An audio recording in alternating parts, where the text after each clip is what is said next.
पहले मैं बता देती हूँ इसका मिलने का मतलब क्या है। तो जब आप यूट्यूब पे चैनल क्रिएट करते हो तो इस मोमेंट का बहुत बेसब्री से इंतजार करते हो, क्योंकि मुझे जीडीएस ज्वाइन किए हुए पूरा 1 साल हो गया।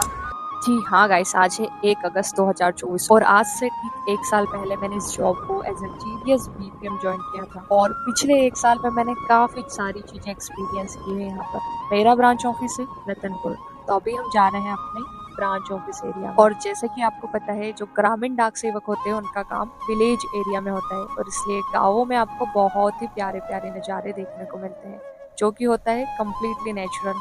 तो अभी हम पहुंच गए हैं फाइनली अपने ब्रांच ऑफिस।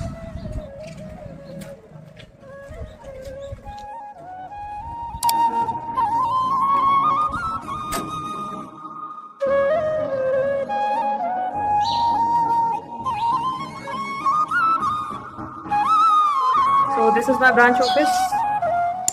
हाँ तो गाइस, आज मैं हूँ बहुत ज़्यादा खुश जस्ट बिकॉज ऑफ दिस। जी हाँ, आप सही समझे हो, मेरा गूगल एडसेंस पिन आ गया है फाइनली। और आई थिंक ये मुझे मिल पाया है just because of your support. तो सबसे पहले आप सभी को बहुत बहुत thank you for watching my content and for liking my videos और for inspiring me to do something more better. तो आई होप मेरे वीडियोस आप सबको पसंद आ रहे हैं, आपकी थोड़ी बहुत हेल्प होती है इससे, एंड मैं थोड़ी बहुत वैल्यू ऐड कर पा रही हूँ आपकी लाइफ में। तो ये सारी चीज़ें हैं, और इसी के साथ आज मुझे जीडीएस जॉब को एज अ बीपीएम ज्वाइन किए हुए पूरा 1 साल हो गया है। तो मैं आप सबके साथ शेयर करूंगी कि मेरा 1 साल का एक्सपीरियंस कैसा रहा एज अ जीडीएस, और इसी के साथ आप सभी को thank you for this.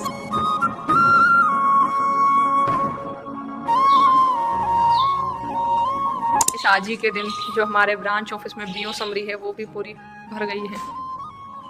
Is last page of it. और अभी हम बनाएंगे न्यू बीओ समरी, जो कि हमने अपने अकाउंट ऑफिस से ले ली है, एंड अभी 1 अगस्त से 2024 में शुरू करेंगे इसे। अभी हमने लिख लिया है 1 अगस्त से शुरू, और कुछ कस्टमर्स भी आ रहे हैं, दादी को लेके आ रहे हैं कुछ बच्चे, इनको पैसे निकालना है। दादी आ जाओ निकाल दूंगी, ले आना तो मैंने उनको पकड़ के ले आओ। अभी हम कर लेते हैं कुछ काम, इसमें बाद में डालना रहता है। लाओ आधार कार्ड लाए हो दादी? आधार लाए हो? आधार कार्ड राजा बाबू यो आते तो आगे तो देखे ना कब के मार बंद मैं को धागे जो बस ले जाएगी। चली जाओ मजे पड़ेगा ना, दादी को छोड़ देना उनके घर। हाँ आ जाओ, आ रही वो खाना खा के, तो छोड़ देगी तुमको।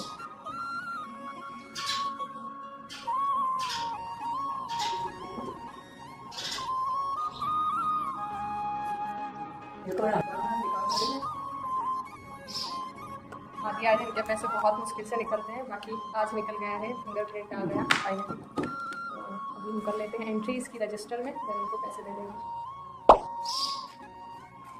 गाइस, इस जॉब में एक चीज़ मैंने जो रियलाइज़ करी वो ये है कि ना, आप जो मतलब लोअर मिडिल क्लास लोग रहते हैं इधर, उनकी लाइफ में थोड़ी बहुत वैल्यू ऐड कर पाते हो। जो भी उनका बैंक से रिलेटेड काम रहता है, उन केसेस में आप उनकी हेल्प कर पाते हो, तो काफ़ी अच्छी चीज़ है ये। वैसे यहाँ जो दादी आए हैं उनके मैंने अभी बहुत ट्राई करना पड़ता है, जब जाके उनके पैसे निकलते हैं थ्रू एपीएस। उनका दूसरी बैंक में, दैट इज़ मध्य प्रदेश ग्रामीण बैंक, उसमें खाता है, तो वो निकल गया अभी, and that's why I am also very happy.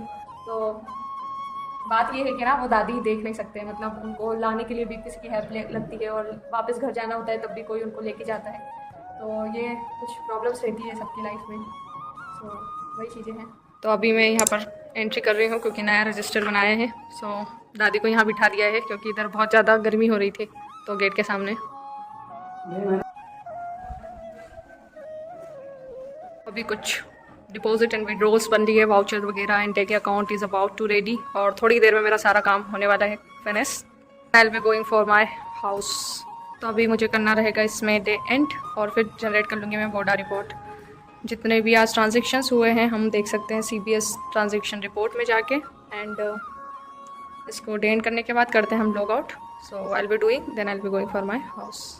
इस मैंने अभी इस बीओ समरी में सारी चीज़ें भर ली है। इधर जो जो ट्रांजेक्शन्स होना है वो भी लिख लिया है, बाकी आज जो भी हुआ है, ओपनिंग बैलेंस कितनी जमा हुई, निकासी कितना हुआ है, सारा लिख के एट द एंड सिग्नेचर कर दिया है। सो ऐसे कुछ रहती है बीओ समरी, और मेरा सारा काम आज का ख़त्म। It's time to doing day end. तो वैसे भी कर लेते हैं हम लॉग आउट, एंड टाइम हो गया है 2:57।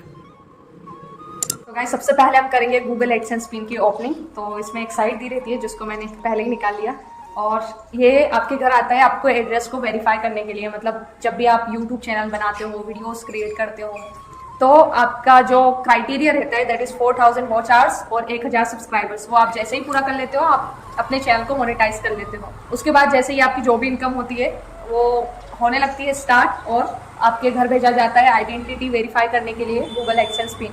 इसमें आपका 6 डिजिट का आई थिंक पिन रहता है, उससे आप वेरीफाई करते हो दैट यू आर ऑथेंटिक।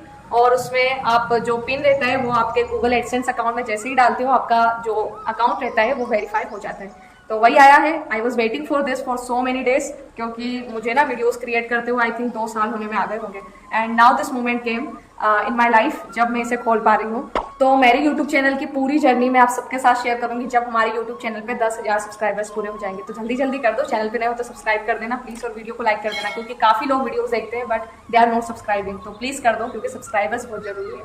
तो ये रहा गूगल एडसेंस पिन। इसमें मैंने एक साइड से खोल लिया है, रिमूव दिस साइड जहाँ लिखा था, और इसको जैसे ही हम अलग करेंगे, काफ़ी डर लगता है ऐसी चीज़ों को ओपन करने में, because carefully we have to do this. Pin आ गया है फाइनली मेरा, and this is Google AdSense pin. तो काफ़ी अच्छा लग रहा है बिकॉज जब आप अपना एफर्ट्स लगाते हो किसी भी चीज़ में, जो भी कर रहे हो आप उसमें, और रिजल्ट्स दिखना स्टार्ट होते हैं, तो उसकी जो खुशी रहती है ना वो नेक्स्ट लेवल रहती है। And I am designing for many more in my life. तो ये सारी चीज़ें हैं, और इसका क्रेडिट जाता है आप सभी लोगों को जो भी मेरे वीडियोस को लाइक करते हैं, शेयर करते हैं, मेरे वीडियोस में कमेंट करते हैं। एंड आई एम सॉरी कि मैं सभी कमेंट्स के रिप्लाई नहीं दे पाती हूँ, बाकी मैं ट्राई करती हूँ कि जितने भी कमेंट्स के रिप्लाई दे सकूँ मैं देती हूँ। सो ये सारी चीज़ें हैं। तो गाइस जैसे कि मैंने बताया, मैं यूट्यूब जर्नी अपनी किसी नई वीडियो में शेयर करूँगी जब हमारे यूट्यूब चैनल पर पूरे 10,000 सब्सक्राइबर हो जाएंगे। बाकी आज मुझे 1 अगस्त 2024 में 1 साल हो गया है पूरा जब मैंने GDS जॉब को ज्वाइन किया था। तो 1 साल का पूरा एक्सपीरियंस आप सबके साथ शेयर करूंगी, ताकि जो भी लोग GDS जॉब को ज्वाइन करना चाहते हैं उनकी हेल्प हो जाए, उन्हें थोड़ा आइडिया लग जाए कि कैसे क्या चीज़ें होती है इधर। Let's start. तो आज से आई थिंक 17-18 महीने पहले जो वैकेंसी आई थी 2023 की जनवरी में शायद, तब मैंने करा था GDS के लिए फॉर्म फिल। तब मेरा डिप्लोमा का 3rd ईयर चल रहा था, उसकी एग्जाम्स लेट हुई थी, बाकी हाँ मैंने फॉर्म फिल कर दिया था। फिर इसका आई थिंक 1-1.5 महीने के बाद रिजल्ट आया, और आई थिंक 9 मई के दिन मेरे पास मैसेज आया था कि you are provisionally selected for the post of BPM, और आपको रतनपुर BO मिला है, तो खंडवा डिवीजन आके आपको इस डेट तक वेरिफिकेशन करवाना है एंड द लाइक। तो ये मैसेज आया था, तब आई वाज सिलेक्टेड। खुशी हुई कि नहीं कुछ तो हुआ है। और जब डॉक्यूमेंट वेरिफिकेशन की बात आई तो काफ़ी ज़्यादा कंफ्यूजन था कि इस जॉब को ज्वाइन करें या नहीं करें। बहुत सारे लोग बोल रहे थे कि इसमें टारगेट दिए जाते हैं, और अगर आपको ब्रांच ऑफिस बहुत दूर मिलता है घर से तो आपको उधर जाके रहना पड़ेगा, अकेले सर्वाइव करना पड़ेगा, तो काफ़ी सारी प्रॉब्लम्स फेस करनी पड़ती है। जब तक हम स्टूडेंट रहते हैं हमारा फोकस सिर्फ पढ़ाई पे रहता है, और जब हम रियल लाइफ में कुछ काम करने लगते हैं तो काफ़ी सारी चीज़ें आपको मैनेज करनी पड़ती है। आप चीज़ें सीखते हो, यहाँ आप एक्सपीरियंस करते हो कैसे क्या वर्क होता है, कैसे क्या दिस वर्ल्ड गोज ऑन। तो ये सब चीज़ें थी। बाकी हाँ, मैंने फिर जो भी चल रहा था कि कुछ बोल रहे थे गवर्नमेंट जॉब है कर लेना चाहिए, कुछ जिन्होंने ज्वाइन करके एक्सपीरियंस लिया है वो बोल रहे थे पढ़ाई करो, अभी मत ज्वाइन करो, because it's time to study. तो ऐसा नहीं है कि इस जॉब को ज्वाइन करने के बाद रिग्रेट होता है। बाकी हाँ, जब हम ज्वाइन कर लेते हैं तो हमारे डिज़ायर बड़े हो जाते हैं कि अभी और कुछ बड़ा चाहिए, तो इसलिए हम जो फील करते हैं ना कि ये सबसे बुरी जॉब है, आई थिंक यही एक कारण है कि क्यों हमारे दिमाग में सब सोच आता है। तो काफ़ी टाइम तक ये दिमाग में क्वेरी था कि ज्वाइन करें या नहीं करें। बाकी एट द एंड ज्वाइन करने के लिए डॉक्यूमेंट वेरिफिकेशन के लिए चले ही गए। फाइनली DV 2nd कंप्लीट हुआ। जैसे ही DV 2nd कंप्लीट हुआ उसके बाद आई थिंक बहुत ज़्यादा टाइम लग गया था मेरे केस में, 20-25 दिन। उसके बाद आता है मेरा ट्रेनिंग लेटर, ये भी पोस्ट के थ्रू ही आया था।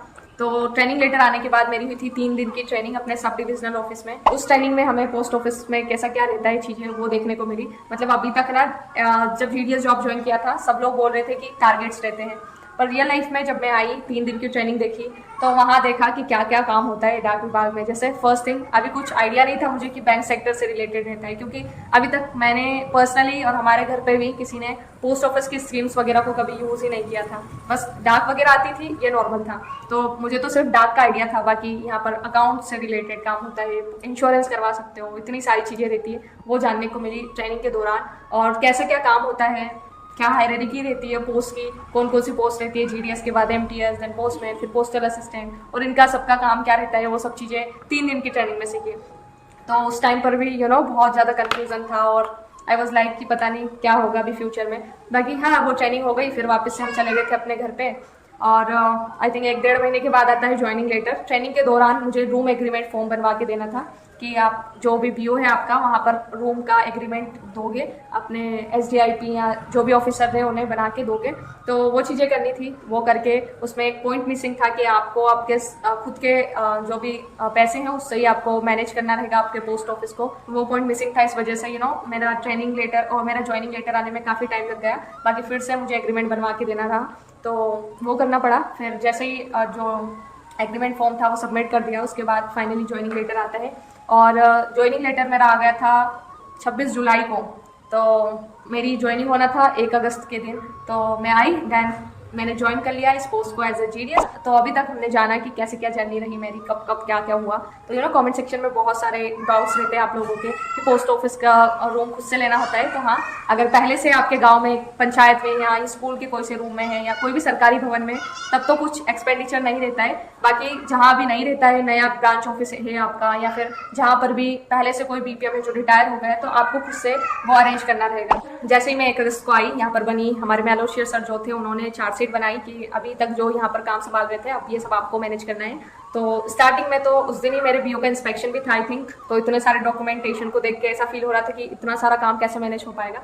बाकी हाँ, धीरे धीरे आई गॉट टू रियलाइज कि कोई डिफिकल्ट नहीं है, बहुत ईजी काम है। मतलब आपको आपके ब्रांच ऑफिस में पैसे जमा करना है, निकालना है, किसी का इंश्योरेंस अगर कोई करवाता है तो वो करना है, लोगों को पोस्ट ऑफिस की स्कीम्स के बारे में बताना है, और डाक जो आती है अगर एबीपीएम के रूप में आप ज्वाइन करते हो तो डाक की डिलीवरी करना है। तो ऐसा कुछ काम रहता है यहाँ पर। बाकी स्टार्टिंग में इतने सारे रजिस्टर्स रहते हैं, बीओ जनरल और उसके साथ साथ स्पेसिमेन, बीओ समरी, जो भी आवक जावक रजिस्टर रहता है, जितनी भी पोस्ट आती है वो चढ़ाना, जो भी जाती है इधर से वो सब लिखना। तो इसके काफ़ी सारे रजिस्टर्स आप पेन करके रखना होता है। जैसे ये है आरडी जनरल, तो आरडी जनरल में जो भी इसका लेन देन होता है, जमा कोई करवाता है तो वो सब लिखना रहता है। ऐसे ही एसबी जनरल रहता है, एसएसए जनरल होता है, टीडी जनरल होता है। जो जब आप ज्वाइन कर लोगे तो आपके यहाँ जो पहले से बीपीएम एबीपीएम है या जीडीएस जो भी है वो आपको गाइड कर देंगे कि ऐसा ऐसा काम रहता है। बाकी ज़्यादा डिफिकल्ट नहीं रहता है। किसी सर्कल में तो पहले जीडीएस इंडक्शन ट्रेनिंग होती है, तो वहाँ आपको बताया जाता है कि कौन कौन सी स्कीम्स है, कैसे क्या इंश्योरेंस करना होता है, तो इसकी आपको पूरी ट्रेनिंग मिलती है। तो काम का इतना टेंशन लेने की जरूरत नहीं रहती है कि कैसे क्या करेंगे,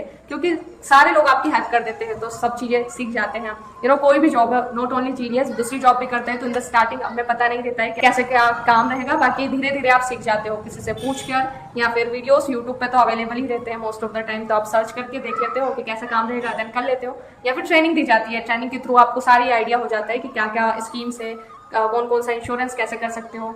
तो ये सब चीज़ें रहती है, so it's not difficult and all. ये तो हुआ काम के बारे में। तब जब मैंने ज्वाइन किया था ना, उस टाइम पर आई थिंक 1-1.5 महीने तक मेरी जो एम्प्लॉई आईडी रहती है वो नहीं बनी थी। तो उससे पहले यहाँ पर जो असिस्टेंट ब्रांच पोस्ट मास्टर मतलब एबीपीएम थे, उन्हीं के द्वारा सारा काम किया जाता था। बाकी मैं आके देखती थी कि कैसे क्या काम होता है, और जो भी वर्क रहता था यहाँ का वो सीखती थी। सो काफ़ी टाइम लग गया एम्प्लॉई आईडी आने में।